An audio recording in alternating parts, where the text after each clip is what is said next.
At ito ay Herald. So meron akong item 100 pesos, subtotal and service charge.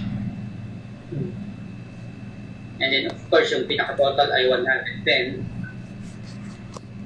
110 yung pinaka-total. Supposedly ang VAT noon ay 1320, pero since senior citizen siya, so less pa rin yun. Net total 110. Tapos yung kanyang discount ay 22 pesos based sa 110, at ang kanyang babayaran ay 88 pesos. So remember, 100 pesos yung item, base tapos yung service charge ay 10. of course 10% ng subtotal. Yeah. And then ang total natin 110. Less ipat kasi siya, kaya yung ganyan. At ang kanyang total ay 88 pesos na lang. Yung binayaran ay 88 pesos, ginamit niya ay PayMaya. Close. Tignan muna natin si BIRC reading.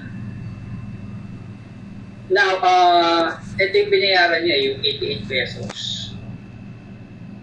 At ang kanyang magiging gross for the day, sales for the day, isang transaction pa lang naman yan, 88 gross yan.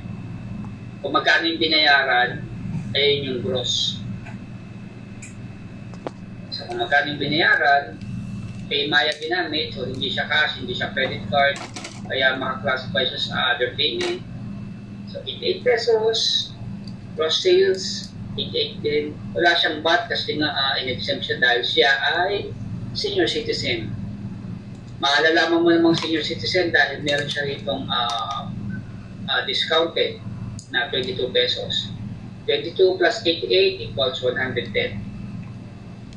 Yeah, siya valid.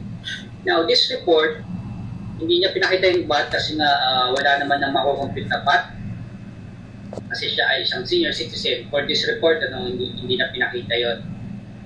But for some other reports, maaring ipinapakita yung magkano yung na-exempt na VAT. Okay, so itong binayad with A,